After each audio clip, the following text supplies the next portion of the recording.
sejam todos bem-vindos ao nosso canal. Meu nome é Lisiane Oliveira, sou professora de anatomia e estou aqui para mais uma aula de anatomia. No vídeo passado, iniciamos o estudo do sistema digestório, com a introdução ao sistema e a anatomia da boca e cavidade oral. E nesta aula daremos continuidade ao estudo do sistema digestório com a aula de anatomia da faringe e do esôfago.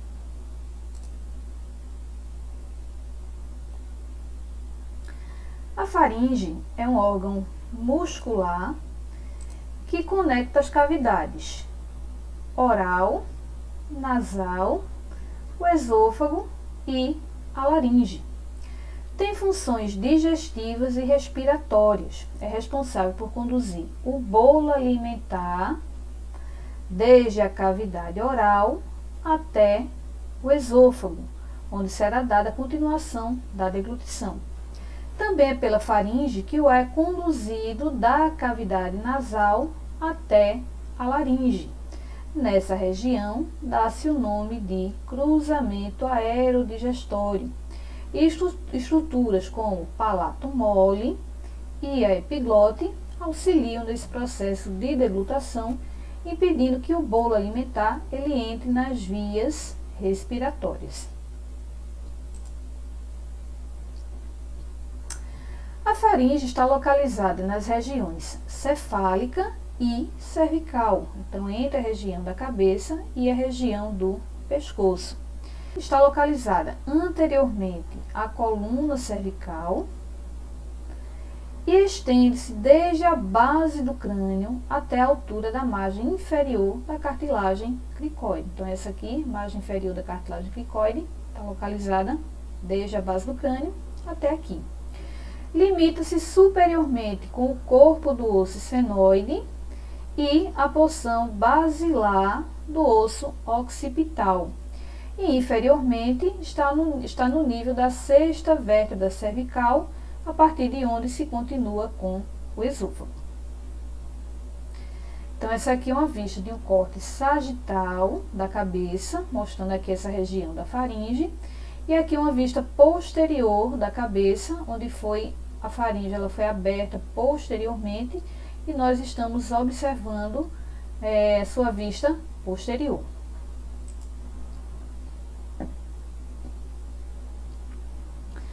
A faringe ela possui o formato de um tubo afunilado de cerca de 12 a 15 centímetros de comprimento, achatado antero-posteriormente. Apresenta-se mais largas nos seus segmentos superiores e mais estreita na junção com o esôfago. A faringe é dividida em 3 partes: porção nasal, porção oral e porção laríngea da faringe. A parte nasal inicia-se na altura da base do crânio e termina ao nível do palato mole, ao nível da úvula palatina, onde se limita com a porção oral pelo istmo da faringe. O meio de comunicação entre a cavidade nasal e a faringe é através das coanas, esta abertura aqui. A parte oral da faringe inicia-se na altura da úvula palatina e se estende até a altura da margem superior da cartilagem epiglote. A porção oral comunica-se com a cavidade oral através do istmo das fauces, essa abertura aqui. Já a parte laríngea da faringe inicia-se na altura da margem superior da cartilagem epiglote e termina na margem inferior da cartilagem cricoide. Se comunica com a laringe através dessa abertura aqui, denominada de ádito da laringe. E se continua inferiormente com o esôfago.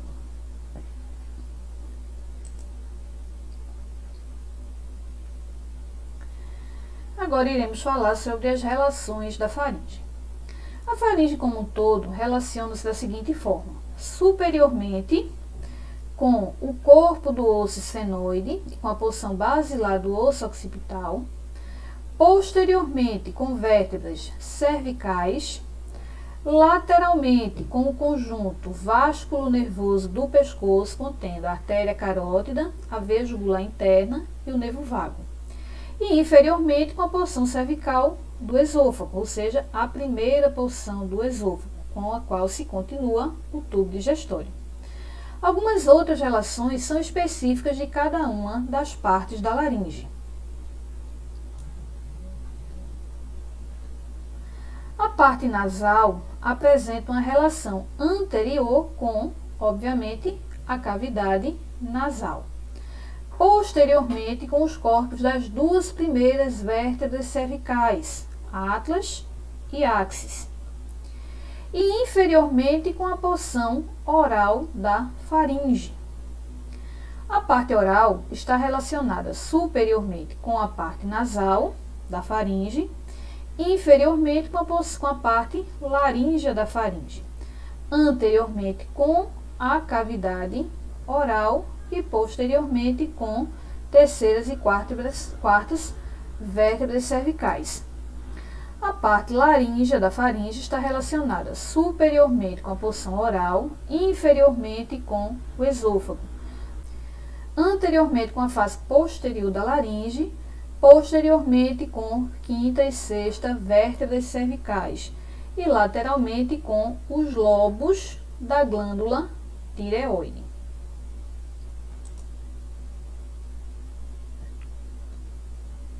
Agora vamos falar sobre os aspectos da morfologia da faringe, tá? A parte nasal da faringe apresenta em seu teto uma massa de tecido linfóide, essa região aqui, chamada de tonsila faríngea, que quando essa está aumentada de volume, constitui-se as chamadas adenoides. Nas paredes laterais, podemos observar a presença de um ósteo, que conecta essa porção da faringe ao ouvido médio. Então, é o ósteo faríngeo da tuba auditiva. Esse ósteo é limitado anteriormente pela prega salpingo-palatina, posteriormente pela prega salpingo-faríngea e superiormente pelo toro tubário. Então, esse toro tubário ele constitui um relevo formado pela projeção parcial da cartilagem tubal para o interior da faringe. Posteriormente ao toro tubário, há um recesso profundo, denominado de recesso faríngeo.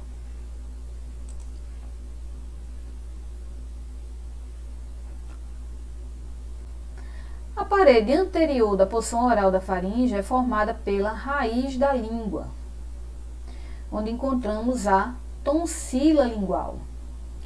No limite entre a cavidade oral e a parte oral da faringe, nas paredes laterais encontramos a tonsila palatina, que está localizada na fossa tonsilar, e vai ser limitada pelas pregas palatoglosso e palatofaríngeo, que constituem os limites da cavidade entre a cavidade oral e a porção oral da faringe, como já vimos no vídeo passado.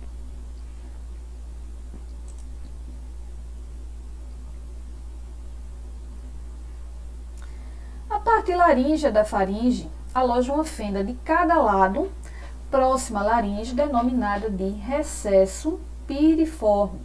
Os recessos piriformes formam canais que direcionam sólidos e líquidos da cavidade oral em torno do hálito da laringe elevado e para o esôfago. E nessa região está em relação com a laringe, e a laringe apresenta essa cartilagem denominada de cartilagem epiglote, e essa cartilagem epiglote ela fecha o hálito da laringe e é de extrema importância durante a deglutição.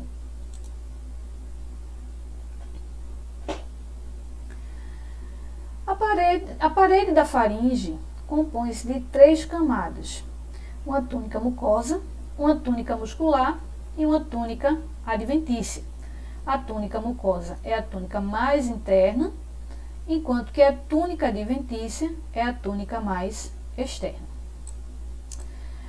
A túnica mucosa ela vai apresentar variações a depender de qual parte da faringe nós estamos falando. Na parte nasal, a mucosa da faringe ela é uma continuação da mucosa das vias respiratórias, apresentando um epitélio pseudoestratificado ciliado. Já as partes oral e laríngea da faringe são continuações da mucosa oral e são revestidas por numerosas glândulas mucosas, as glândulas faríngeas e algumas glândulas salivares. E apresenta um epitélio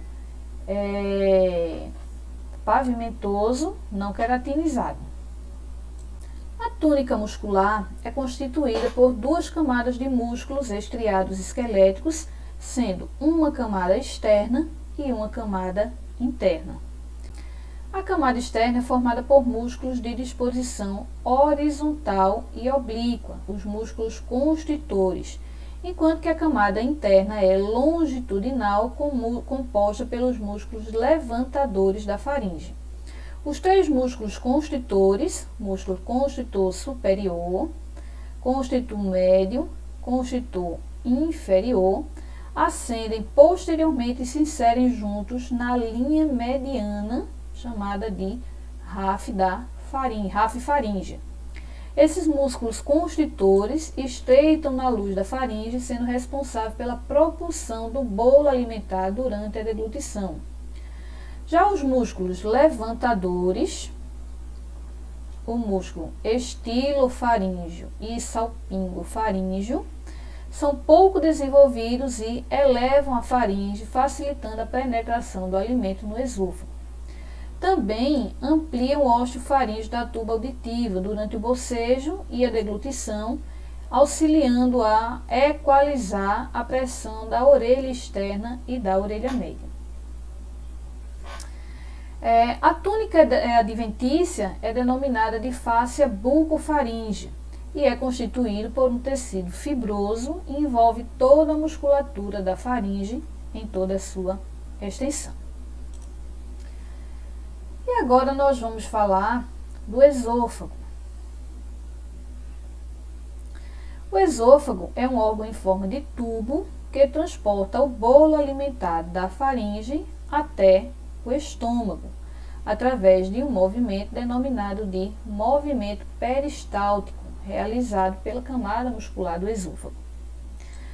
O esôfago está localizado nas regiões cervical, torácica e abdominal.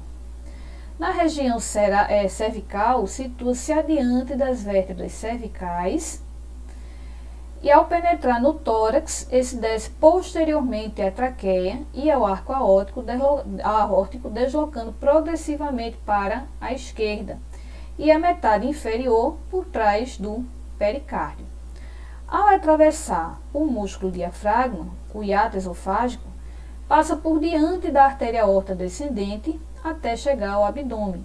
No abdômen, coloca-se um pouco à esquerda da coluna vertebral, onde lança-se no estômago. Limita-se superiormente com a porção laríngea da faringe, na altura da sexta vértebra cervical, e inferiormente na junção esôfago-gástrica, na cárdia, com o estômago ao nível da 11ª vértebra torácica. As relações do esôfago vão variar de acordo com a sua porção. A parte cervical relaciona-se anteriormente com a face posterior da traqueia, com os nervos laríngeos inferiores.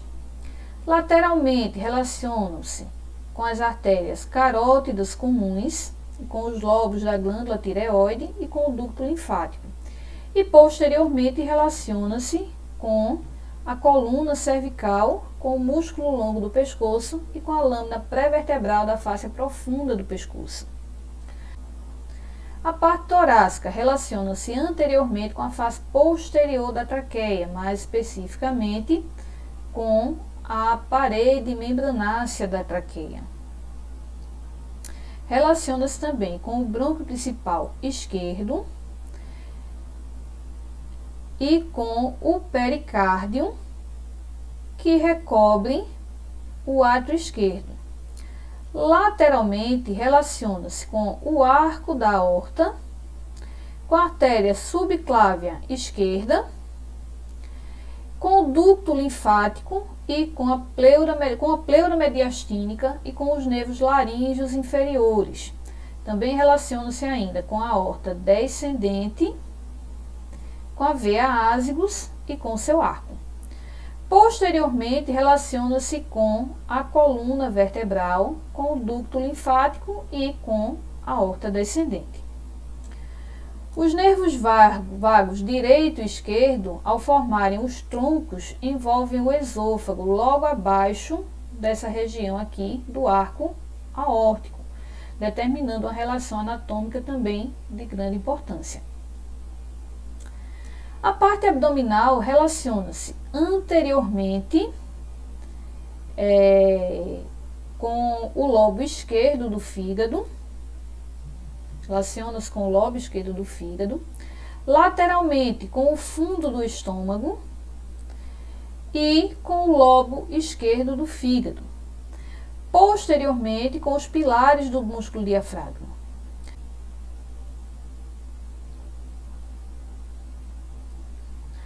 O esôfago apresenta alguns aspectos morfológicos importantes. Ele apresenta uma forma de um tubo cilíndrico de aproximadamente 25 centímetros de comprimento.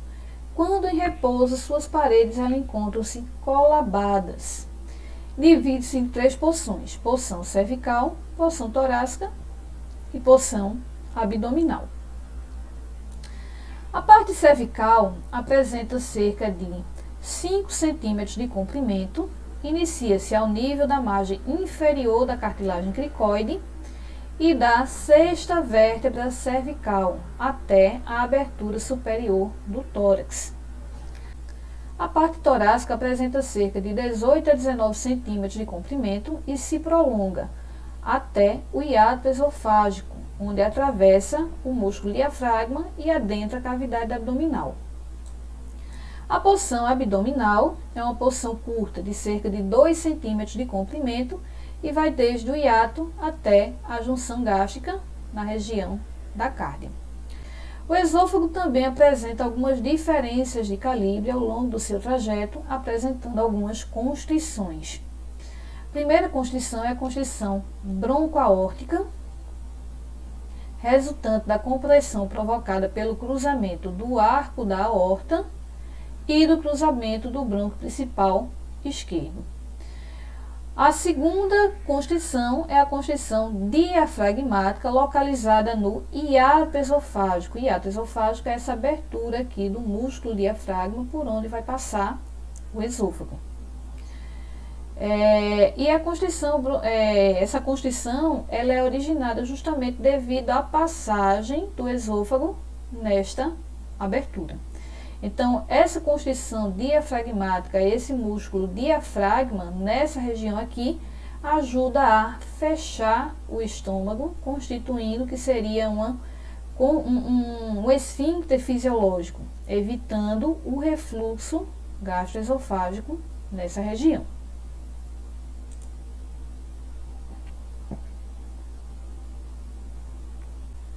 O esôfago apresenta-se estruturalmente constituído por 4 túnicas concêntricas, da mais interna para a mais externa, são a túnica mucosa, a túnica submucosa, a túnica muscular e a túnica adventícia. Ao longo de todo o trajeto do trato gastrointestinal, basicamente iremos encontrar novamente essas 4 camadas, porém elas sofrem diferenças a depender de qual região do estômago, do trato gastrointestinal nós estamos falando. No esôfago, a túnica mucosa apresenta um epitélio pavimentoso estratificado não queratinizado, que se continua com essa mesma mucosa da faringe. Na junção do esôfago com o estômago, há uma brusca modificação desse epitélio para um epitélio prismático alto da mucosa gástrica. Essa transição de mucosa pode ser observada macroscopicamente como um relevo denominado de linha Z, em forma de um zigue-zague. Nas extremidades superior e inferior do esôfago, aparecem glândulas cárdicas na própria lâmina, e abaixo da lâmina própria aparece a lâmina muscular da túnica mucosa. A túnica submucosa é uma camada constituída por tecido conjuntivo frouxo, que tem papel de conectar a túnica mucosa às camadas musculares. Contém uma grande quantidade de vasos sanguíneos e vasos linfáticos. Apresenta também glândulas de secreção mucosa. Ainda nesta camada encontramos um plexo de células ganglionares e fibras, contendo uma grande rede que constitui o plexo submucoso.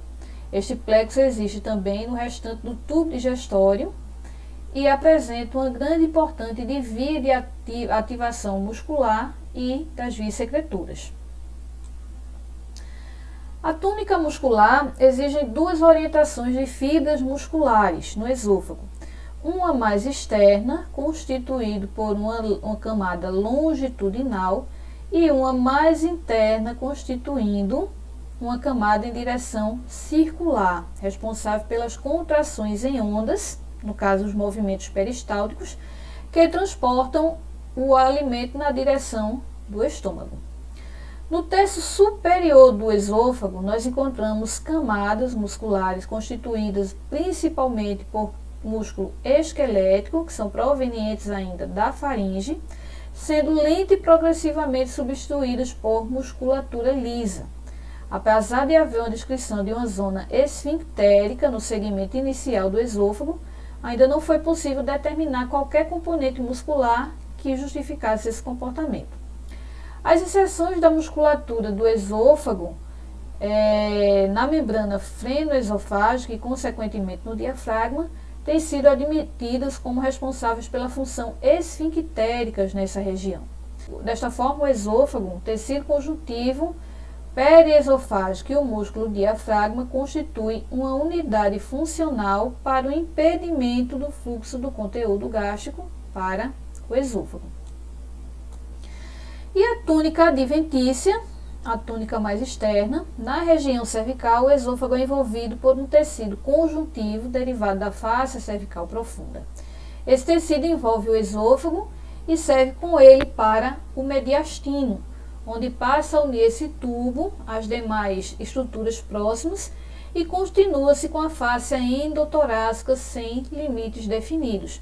O segmento abdominal já vai ser parcialmente envolvido pelo peritônio, constituindo uma túnica serosa. Encerramos por aqui e continuaremos o estudo do sistema digestório no próximo vídeo com o estudo do peritônio. Obrigado por ficar comigo até aqui, espero que vocês tenham gostado e até a próxima aula.